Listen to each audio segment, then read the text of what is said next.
Hello and welcome. My name is Jackie Mott. I'm mindset and empowerment expert. And tonight I'm going to share a session with you about failure versus learning. This is one of the things that it was so hard for me to learn initially. And I think it's so very important because our perspective on things is what shapes our success. It's what shapes our life. It's what shapes everything. So it's very important for us to get clear on this. So when you mess something up, is your immediate reaction to start to beat yourself up? Or is it to consider what you can learn and take away from this, whatever the circumstances may be, whatever the situation is? Where do you lean to? Do you perceive failure as being a really bad thing, or do you perceive it as being something that actually isn't so bad at all?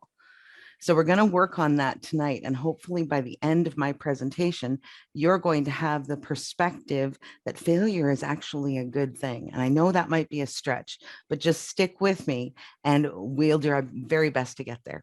So with my coaching practice, one of the main focuses for me is something that I call the subliminal soundtrack. So just really quickly, so we're all on the same page, subliminal soundtrack is this loop of messages that plays in the back of our minds all day, every day. It's made up of little bits of information that we've gathered throughout the course of our lives.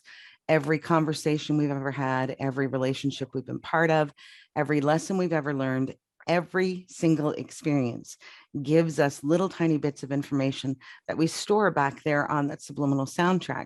And we use that information to create our belief systems about ourselves, about our worth, our value, about what's possible in the world in general, about what it means to love or be loved, to have money or not have money.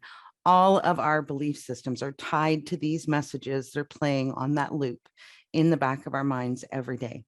So how does this relate to this idea of failure?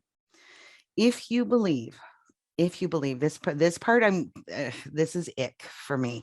If you believe that failure is bad, that failing at something makes you a failure, or that not achieving your goal will be the end of the world, like all the marbles are out there. If I screw this up, my life is over.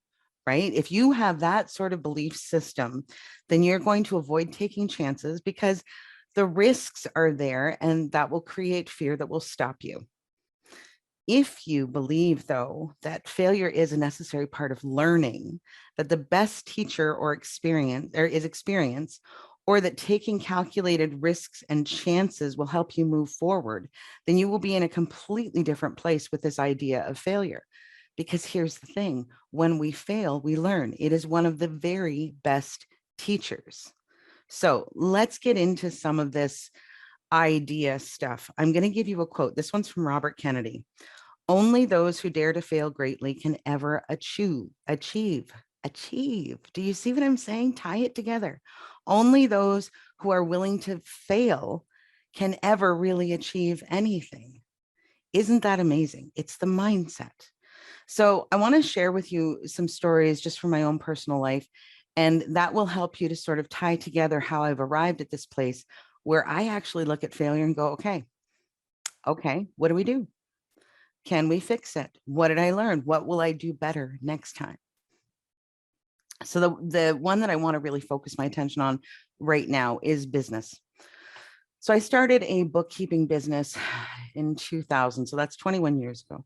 I started this bookkeeping business, and here's the deal. I didn't have any business experience when I started it. So the backstory on this is that I had a son when I was 17 years old, and it took me a while to, make my way through school to a point where I had, my high school diploma. And then after that, I worked a bit.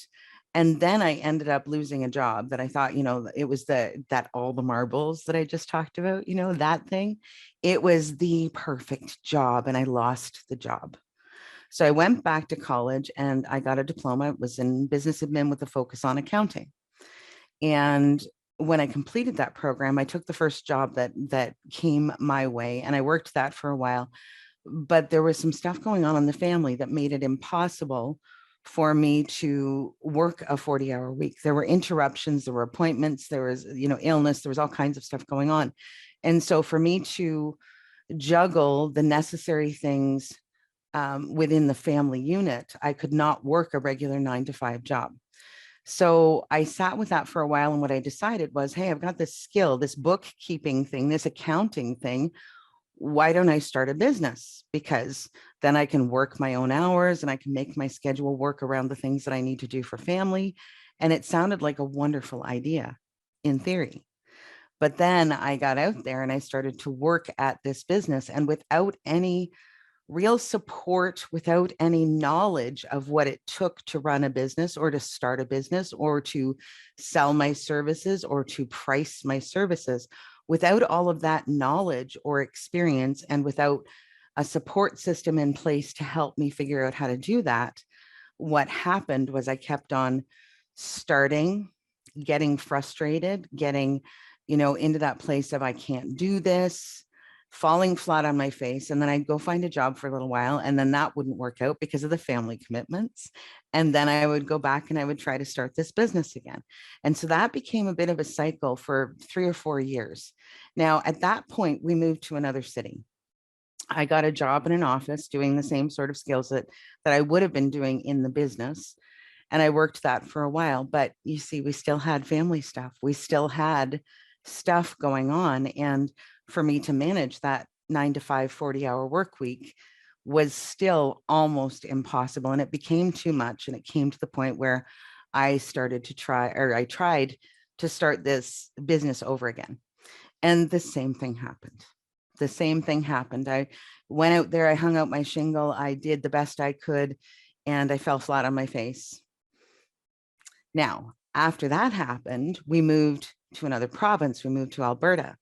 The beautiful thing about going to Alberta when we did was there was a boom going on in the oil fields. And so therefore, they were having trouble finding enough people for the positions. So I took a job at first just to sort of get ourselves settled and comfortable in the new community. And then eventually I talked to somebody and they said, oh, I know somebody who needs a bookkeeper. And so I started to work with them. And then I started to work with somebody else. And before I knew it, I had a business. And then before I knew it, my business was thriving.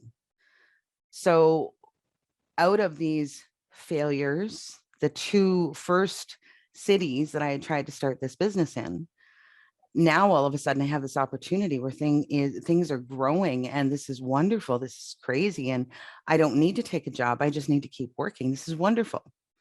So the thing that happened when we moved to Alberta, there were a number of things that happened when we moved to Alberta, but one of the main things was that we started in a new place where nobody knew us, where nobody had any idea about all of those things that were playing in the back of my mind about how I couldn't do this thing. Nobody else knew that. They knew what we told them. They knew how we presented. So here shows up Jackie with this pretty smile and a nice personality, and she's friendly. And she packed up a couple of cars and moved across the country with her family. Wow, that takes guts. That takes guts. Wow, Jackie. And then you figured out how to, make a home and become part of a community. And wow, Jackie, that's pretty awesome. So you see, what happened was that all of those places in my mind where there was a lack of belief or a feeling of unworthiness, all of a sudden what's being mirrored back to me is not that Jackie's a failure. It's, oh, Jackie's brave. Oh, well, that's interesting. Jackie's smart. Oh, okay. Yeah, that's true. Okay. Jackie is hardworking, and Jackie is, She has a good personality for dealing with people, and she knows her stuff. Oh. So are you following me here? Because what happened was the perception that I had of myself as a failed business person 2 times over, 2 cities over, multiple times inside that, but 2 cities. That perception that I had of myself all of a sudden started to show cracks, because the truth that was showing up was that I was smart and I was brave and I was hardworking and I was good with people, and people needed my help. It was easy to find new clients. On a scale of 1 to 5, would you give yourself a 5 on achieving what you want in life? If your answer is anything less than a 5, right now, I have something awesome for you. Achieving your goals and living your life at a 5 isn't easy. Most people aren't prepared to focus, stay disciplined, and do the everyday work that is necessary to achieve amazing results. But since you're watching this, then I'm guessing that you're not one of those people. And this is an opportunity that will change your life. Give to Get is a global program that brings together world-class coaching and combines it with empowering masterminds and networking opportunities. We provide 5-star guidance for the price of a cup of coffee a day. To find out more, click on the link in the description of this coaching session. So fast forward, I don't know, 5-6 years. And it was necessary for us to move back to Ontario, where we were from. And so we made the move. In that attempt at starting my business, I hit capacity inside 18 months and was hiring staff. So I want you to just follow that process of Jackie, the teen mom who had screwed her life up, who had screwed everything up, who couldn't keep a job, and she couldn't do this and she couldn't do that. And man, she can't do business. She's terrible at all of this stuff. That followed me to the other city because we had family there. So those people knew me. Those people knew the backstory, and therefore they were reflecting back at me all of the things that I already believed to be true. Okay. When we moved to Alberta, there's a brand new landscape, brand new people. They have no idea. And all they could see was what they saw. So when that perception of myself started to crack, and I started to actually believe, well, you know what? I actually am kind of good at this bookkeeping thing. And I actually am worth the money that I would like to make. And I have no trouble finding people who want to hire me to do. Wow. So perception shifted. And when I moved back to Ontario, I brought that with me. Are you following where I'm going with this? I brought that new perspective, that new perception of myself back with me. And that is what made it possible for me to show up in the same way, in the same city where everything had fallen apart multiple times, in that same place, because I brought my new perception of myself. I was able to show up in the way that I was showing up in Alberta, and the business went like that. So it's very, very, very important for us to understand what's happening back here. That subliminal soundtrack and what it tells us is true about ourselves, about our skills, about what's possible. It causes us to live into those belief systems. So when we believe that we are unworthy or not good or not worth it, that's exactly what we're going to create for ourselves. So shifting that perspective was what actually made it possible for me to come back to London, Ontario, and have a thriving business inside 18 months, to be moving into an office space inside 18 months, to have support staff inside 18 months. Our perspective is so very important. And I will tell you the other thing, because today we're talking about this idea of failure. I had failed over and over and over and over and over again before I arrived back in London, Ontario, and had that thriving business. So each time that I fell flat on my face, each time that I got back up to bat, I had a bit of information that I hadn't had the time before. That's an important part. I want you to just sit with that as we go through the presentation. We'll wrap that thought process up when we get to the end, but just sit with that. When you come back up to bat, you have different information. You have more information. You have a different perspective because you have picked yourself up again and you have learned something in the process. So our next quote that I want to share with you, I love this one. It's from Winston Churchill. It says, success is not final. Failure is not fatal. It is the courage to continue that counts. So it's not about how many times you get hit and knocked down. It's about how many times you get back up.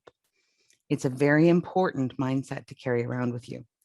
So this failure thing has shown up for me in another very important part. So I want to talk with you about relationships. I want to talk with you about the idea of what it means to be in relationship. So I was married for 18 years. We were together for 27. That ended about 3.5 years ago. And there was still that sort of stuff going on back there about failure. It hadn't quite broken through yet. There was a lot of progress, but it hadn't quite made it to the top yet.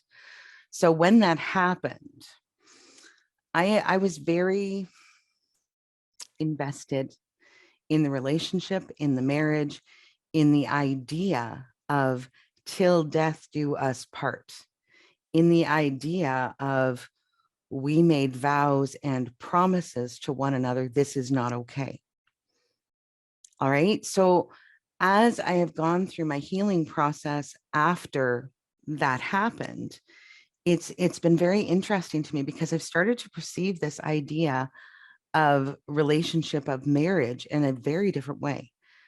I want you to just think about one thing, because I think just about everybody knows some older couple, they've been together for 150 years, and they probably stopped liking each other 50 years ago. They're celebrating their 60th anniversary and we all go, yay, rah, rah, rah. You've been together for 60 years. You have one heck of an accomplishment. That is fantastic. I'm going to ask you to consider quality versus quantity. We celebrate the number of years, but we're not celebrating the quality. They've been together for 60 years and they still hold hands when they walk down the road, and they still say sweet things to each other. And do you see what I'm saying? So what I would like to ask you to consider now is that if we are to form our opinion of the success of a relationship, perhaps sometimes, like in my case, you come to a point where the marriage, the relationship has served its purpose to both people. And when we start to hold on because of those vows or because of our belief systems about what marriage means, for reasons other than, this is my person and I really love and honor and respect that person. Do you understand what I'm saying? If we perceive the success being about the quality of the relationship and about the contribution that is to the people who are involved, the happiness, the joy, all of that kind of stuff, perhaps till death do us part isn't always the thing that we should be measuring. Are you following me on this? Sometimes I think we need to perceive that it is far better for us to let each other go and get on with our lives and hopefully build a really happy future for ourselves with an honor and respect for that time that we have shared, because you've probably gained some really amazing stuff. If you can get over sort of the stuff that typically happens, the judgments about the vows and the feelings of hurt and anger, if you can get past that and you can come to a place of looking at this, that, what, we moved to Alberta. Do you see what I'm saying? Like we just packed up our cars, and what an adventure. What an amazing adventure. What an amazing experience. So if we can look at it from what can we take from this? What can we appreciate about this person, the contribution that they were, the fun times we shared, all of that kind of stuff? Doesn't it shift that till death do us part stuff? Doesn't it shift that belief system that I have made vows, I have received vows from another person, and therefore it is absolutely wrong for us to break that? If we can look at it from this place of this has served its purpose, it's been good for me in these ways, and I wish you love, I wish you the best. Isn't that a nicer place to approach this from? Don't you think? Like just that energy of like, wow, we've had some great times. It's been wonderful. I wish you the best because I care about you. You've been an important part of my life. Do you see what I'm saying? So shifting that perception of we failed because we were unable to do till death do us part. It wasn't a failure. If you got great things to take with you away from this, it was not a failure. So that's what we're working on right now. What happens when people in relationships sort of find themselves in that place where they don't have a whole lot in common anymore? That was one of the main things that went wrong in my situation. He had different interests. I was very involved in my business community and in my business. I enjoy my work, and he had other interests outside of it. So, you just sort of start to drift apart. We have this space in the beginning of a marriage or a relationship where there are young people that we're raising, where there's a home, there's all of these combined things that we do. And then we come to a place where, okay, so now we're older and we're just different people. It doesn't fit anymore. Do you see what I'm saying? So like empty nesting, shifting and changing and so on and so forth.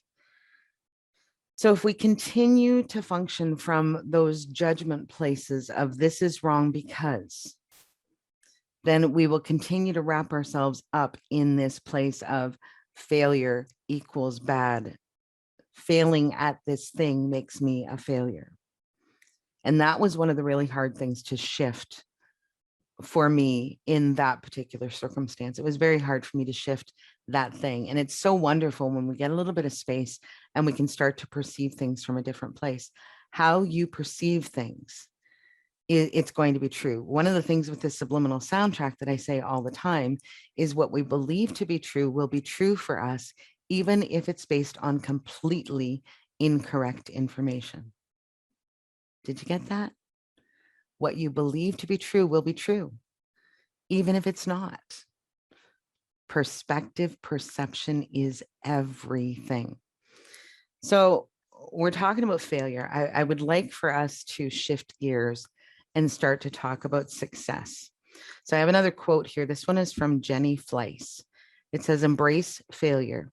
Missteps and roadblocks are inevitable, but are ultimately an opportunity to learn, pivot, and go after your goals with a new perspective. See, some really smart people have already figured this out. Do you think that might have contributed to their ultimate success if they were able to perceive this thing from a learning place? I'm just saying. Think about Bruce is on the line with me tonight, and I think that the stat is something like you are the combined average of the 5 people with whom you spend the most time. It's something like that. So we pick up these beliefs from the people around us. When successful people gather, I wonder if they waste a lot of time talking about all of their failures or if they focus on their successes. I wonder if they have sort of a wonderful conversation about, oh yeah, I messed up over here, but I learned these things and now I'm doing this instead and it's working much better. So I'm going to ask you to consider something. I'm going to ask you to consider something that might be very uncomfortable for you. I'm going to ask you to consider that no matter where you are in your life, you're already a huge success. Pardon me, tickle in my throat.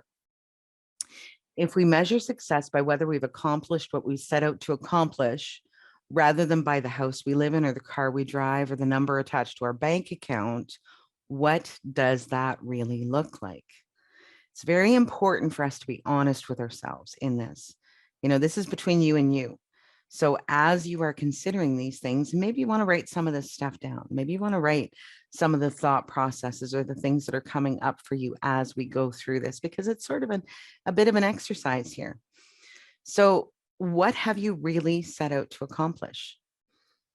This can apply to any area of your life, your money, relationships, work, social life, any area of your life. These same exact principles will apply. Just for fun, let's imagine that you've decided to start a business. You already know my story about starting the bookkeeping business 4 times, well, in 4 different places. So let's use that to illustrate our point, because that's one of the easier ones. We're not getting into the like, oh, I messed that up in my personal life, right? That stuff might be a little bit harder to look at, but let's talk about business. So if you've set out to start a business, have you done the work required to make it work? Have you done what was required to learn the skills that you need to run the business? Or are you like me, thinking, okay, here are my circumstances. How many options do I have? I guess I'll start a business, even though I don't know how to do that. Have you done the work required to learn the skills that you needed to run your business? Have you pursued the help and the support that you need to become successful? Do you have mentors? Do you have people in your community or your family that you can go to looking for advice? I know Bruce has been one of those people in my world. He's an amazing support person. I'm just saying. So have you done that? Have you built some sort of support network? Have you called in your people? Could you become part of an organization that maybe there are more experienced people? One of my best things when I was first starting out was accountants. I would go and I would find accountants who needed help with the data entry portion of the job. And the account, man, I learned so much from them. It was insane. So have you done what you needed to do to bring in the help and the support, the guidance, the mentorship, whatever that will help you to understand what you're supposed to do? And if you've done all of those things, have you also done what was necessary to nurture and foster your belief in yourself so that you know beyond a shadow of a doubt that what you do or what you have to offer is needed, that it's of great value to the world, that you're capable of doing this thing, and that you deserve, hear that you deserve to have what would come from being successful in this thing you're doing. And have you committed to doing it until you reach that place that we call success? Now, I want to be clear, success can be measured in a whole lot of different ways. And if you're measuring your success based on someone else's idea, you might want to think about that, because very often 2 very similar people will have completely different ideas of what it means. Somebody might want to drive a really fancy car. That means nothing to me. As long as I have a car that gets me to where I need to go, I'm happy. But for someone else, they looked at my car, they might think I'm unsuccessful. And that's okay, because it doesn't really matter what they think. And there's a freebie. There's a freebie. It doesn't really matter what anyone else thinks. You need to create your own yardstick that you will use to measure this success thing. Okay. So figure out lots and lots of stuff. Figure out, if we're talking about a business, you're going to want to know, what do you need or want your sales to be to feel successful? Important. Do you need to have a fancy office, or are you happier working from home? These are some of the things to think about when you're creating your own yardstick under these circumstances. So have you committed to sticking with this thing until you reach that place that you call success? Or have you decided before you even started that you're just going to try? Have you decided before you even started that this thing is going to be hard and maybe it won't work, so maybe it's not really worth the effort? Have you decided before you even start that you don't have the skills or the resources to make this thing work? Have you decided before you even start that it's really not the right time. And maybe you should just wait for all of the factors to line up nicely before you get going. You should wait until the time is right. Where are you at right now? I know that's the part that I really want you to think about, and be straight with yourself. You don't have to tell me, you don't have to tell another living soul, but be straight and honest with yourself. Where are you right now? So now I'm going to ask you to consider that question I asked you right in the beginning of this particular part of this conversation. Based on everything you currently believe yourself to be, and everything you currently believe to be true and possible for you in this world, aren't you already a resounding success?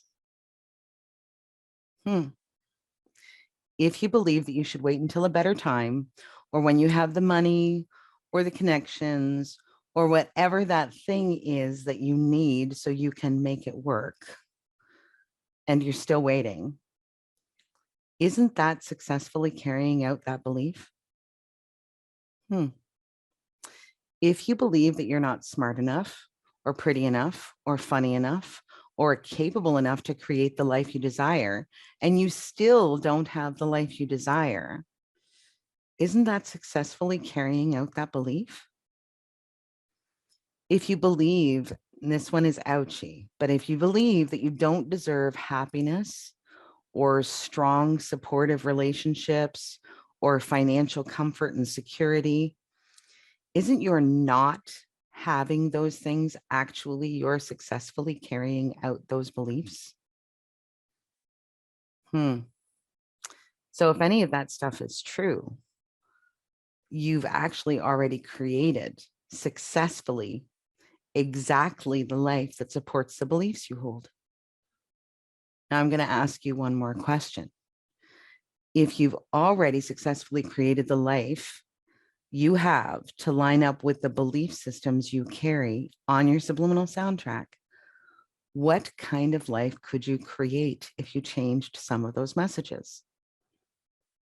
The last question I'm going to ask you is, what are you going to do about it? So this is the part where you get to really have a hard look, an honest look at your circumstances, at the people that you're surrounding yourself with, at the relationships you have, whatever it is that you want to start to think about changing here, whatever's not working, whatever's not bringing you joy and pleasure and happiness. Is that success? Is that a success in your life as it is, or would you like to change it? Because we can work on these mindset issues. And I know that there are all kinds of experts that Boomerang Give to Get has pulled together that can help you work on some of these mindset issues. So I'll be here every couple of weeks at least. I'll be here and I'll be sharing some information. And there are a lot of other people that have amazing information to share. So please make use of your membership to the best of your ability and take advantage of all of that stuff. Pick our brains. Pick our brains. Ask for support where you need it. This is a community and this is what it's about. So I don't have an awful lot to share with you tonight, but I want us to consider, does everybody know who J.K. Rowling is? J.K. Rowling is the lady who wrote the Harry Potter series, and she's got a couple of other series. Now, I like this lady an awful lot for a number of different reasons. One of them is I can see how she has had to shift her belief system about herself. She was on welfare when she started that book, when she started the first Harry Potter book. She was on welfare, and I believe she was on a train. And she decided that she was going to just write this story about this magical little boy and all of their adventures. She took a chance. Now, did she do it because she thought she was writing some massive thing that was going to turn into $1 billion business? I don't know. I don't know what her purpose was. Maybe she was just doing it for fun. I don't know. But the result was that she ended up with this crazy like movie deals and book deals and all kinds of wonderful stuff. And then, sequels or other stories, spin-off stories using some of the characters or some of the factors. Fantastic. Absolutely fantastic. So I told you that I became a mom when I was 17. And because of that, I was on welfare for a number of years with my boy. And that is one of those things that I now look back on, and it kind of makes me sad because there was a child involved and I didn't really provide terribly well for him for those first few years. But I will tell you that the mindset shift that must happen for a person who finds themselves on welfare for any length of time is massive. I want you to just follow this for a minute, okay? Because what happens when you are receiving public assistance is that you get every month you get a check, right? You get a check, whatever the amount is. It's not much. I mean, you're certainly not going to be eating steak every night. I got really, really good at like taking really cheap ingredients and combining them to make something really yummy. I got very good at that. And one of my friends actually used to say, she said, you pinch it. How did she say it? You pinch a nickel until it squeaks. We were talking about, the beaver on the nickel in Canada here. She says, you can just pinch that nickel until it squeaks, until the beaver squeaks. So that way I got really good at managing very little money. And what was hardest for me, that first job that I mentioned, that dream job that was going to answer all my problems. So I didn't make a lot of money at that job. And what happened was that my welfare continued. It wasn't very much. I think they gave me a little bit for childcare and maybe a few dollars of my regular allotment because I was allowed to make so much. So it was a little bit of a top up. Okay. It was a little bit of a top up. And I remember when I lost that job, the most impactful thing, the thing that hurt me the deepest about that was that I had this little boy at home. And this little boy at home had gotten used to fresh apples in the middle of the month, fresh produce in the middle of the month. And losing that job took away my ability to provide those things. That was what hurt my heart the most deeply, was that my son was going to go without fresh fruit and vegetables in the middle of the month. When we have that sort of mentality that is created, when we have to live like that, there's a dependence that forms, and there's a very real fear that forms. And it's because we don't feel like we can do it without that check. Okay. When I went back to school, I had to break through that because my welfare stopped and I had student loans that helped support us while I was in school. So I remember how hard that was. I remember how scary it was to know that I was not going to get that check, even though it wasn't big. It was scary to me, but I had to break that. I had to break that fear. I had to break through it. I had to change my belief systems to really start to believe that I could do it on my own and I deserved better. So when we're talking about J.K. Rowling here, I understand what it must have taken for her to take a chance on this thing that she was creating. Now, her chance, I mean, man, billion-dollar industry, this Harry Potter thing, right? Billion-dollar industry. Had she not broken through what she needed to break through to get to a place where she was willing to take that chance, things would have been so much different for her. And really, if you think about the phenomenon that Harry Potter is, if you think about that for a few minutes, it would have been different for a lot of people. A lot of kids have grown up reading those books and watching those movies. And maybe just that possibility that magic exists, a possibility that things could be different, has given those kids a different sort of mindset around what's possible for them. I don't know. I bet there are kids out there that have that experience though. But the reason that we're talking about J.K. Rowling is because I have a quote from her that I really love. Failure is so important. We speak about success all the time, but it's the ability to resist or use failure Did you hear that? Use failure that often leads to greater success. So when I was going through this process of learning how to do this business, I fell down and I got up, and I fell down and I got up, and I fell down and I got up, right? That was the process. So let's consider this from a different sort of position. I don't know if you're a parent. It doesn't really matter if you're a parent. If you're an adult, you know kids. So I want you to just perceive kids for a second and how easy it is for them to fail at things. Think about a toddler that's learning to walk. Just think about that for a second. I don't know how many times, I'm sure I heard a statistic at one point, probably doesn't matter. But I want you to just think about this little baby who's just sort of creeping around, pulling themselves up on the furniture and standing there for a second. And then maybe they take a step and they fall flat on their bum. Do we look at that as a failure? Or do we, on some level, understand that this is a necessary part of their process? Do we somehow understand that each time they fall on their bum and stand back up, that they have learned just a little bit more about balance, about muscle control, about whatever it is that they need to do in order to learn how to do this thing that we call walking? You don't scold a toddler for falling down, right? So why do we scold ourselves? Why do we pick up a stick and beat ourselves over the head, sometimes for years, over something that we perceive as having been a mistake?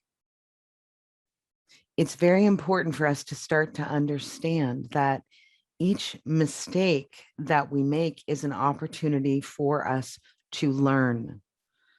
So we can perceive it as a failure, or we can perceive it as a learning.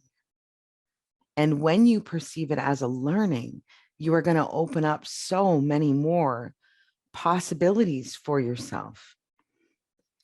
Think about all of these kids. There are all of these things that little kids need to learn how to do. They need to learn how to walk. They need to learn how to talk. They need to learn how to use the potty. They need to learn so many things. And as parents or adults in their lives, I've potty trained a couple of kids now, and wow, oh my good. And we celebrate, oh, yay, you did it. You did it. And maybe there's a dance, or maybe there's a treat, or but you make a party out of it. If you make a party out of it when a kid succeeds, if they stand up and walk 3 steps and fall down and go boom, then you make a party out of it because they stood up and they took 3 steps. You don't worry about the fall down, go boom. Do you see what I'm saying? We don't worry about those things. We celebrate when they have even a little tiny bit of success, because we know that that encouragement is going to get them back up on their feet, or to trying to make it to the potty on time, or trying to say that word correctly, or trying and trying. We want kids to be in a place where they are so open to trying again. And they're naturally wired that way. So we don't beat up on kids when they're learning this stuff. And if anybody ever did that to you, I'm sorry. If you're carrying that stuff around, I promise you there are people out there like me that can help you work through that stuff. That subliminal soundtrack, those things that happen when we're really little children, they are so deeply ingrained sometimes, and they will often form those messages of, I'm not good, I'm not worthy, I'm not deserving. That's why it's so very important for us to celebrate when Johnny decides that he's going to get back up. Oh, yay, try again. Do you see what I'm saying? Anything that we do requires practice. I want to say the stat is that it takes 10,000 hours of doing something to become an expert at it. So 10,000 hours of talking, of walking, of reading, of writing before we really get practiced and good at it. That's a lot of hours to put into something.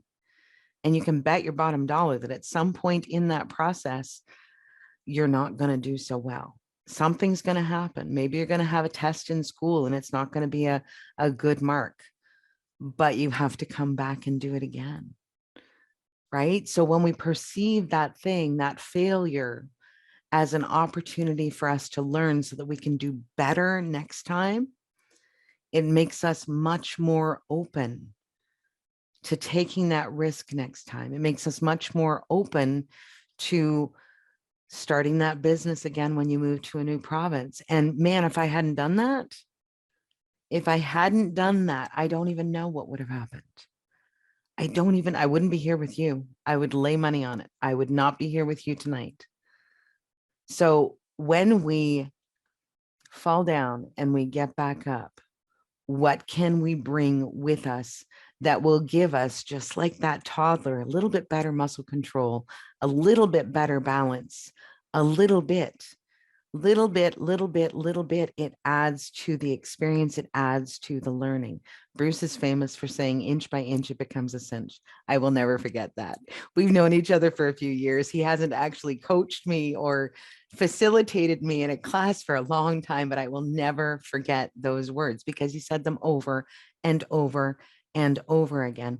We need to keep moving forward, even if it's an inch at a time, because baby steps will get you there. It might take a long time, but you will still get there as long as you are moving forward. So every time you fail, I'm going to challenge you to, when you've had a chance to let your feelings process, because you got to do that sometimes, especially if it's big, what can you learn from that experience that you can take with you to do better moving forward?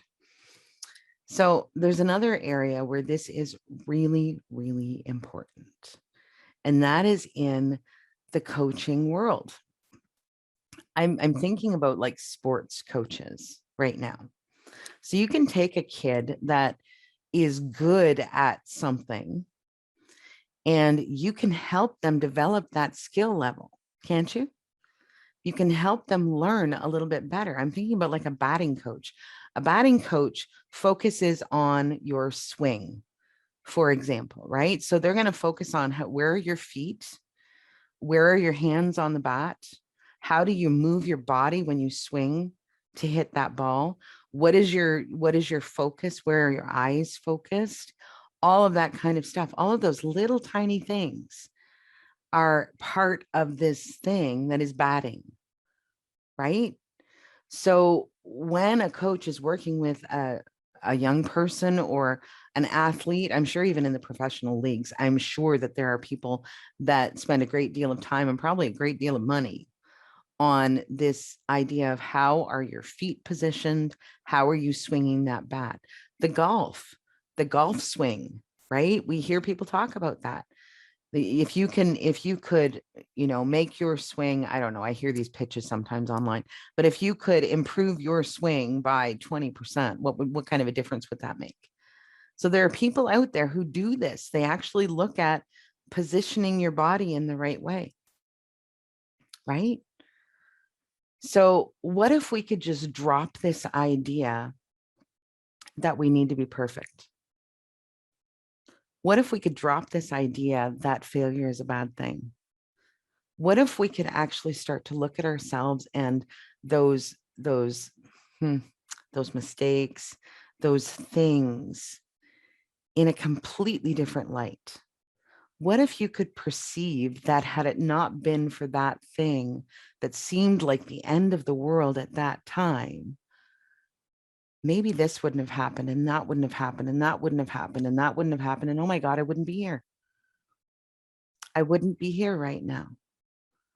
When my marriage ended, I felt like such a failure. I felt like I had failed him. I felt like I had failed on my vows and my promises and all of that kind of stuff. There was a whole lot of other stuff to it as well, right? But that was a really hard thing for me. Had that not happened, I can promise you I would not be on here with you tonight. I would not be in a position where I had the knowledge, the wisdom, the awareness, the ability to stand up and say, it's okay to fall flat on your face. It is okay to fall flat on your face as long as you get up, as long as you stand back up, just like that little toddler, and you figure out a little bit better how to do the thing that you tried to do that didn't work. As long as you do that, I don't even know how you can look at it as a failure. You look at it as a learning experience. So let's just consider that. Let's just consider redefining what success means and making failure a necessary part of what will allow us to get to success. You will build strength. You will build intestinal fortitude. You will build resolve, resiliency, all of that kind of stuff, as long as you don't give up. So that's what I have for you, my friends. Bruce is with me. Bruce, I'm not sure. Do we have any questions at all tonight?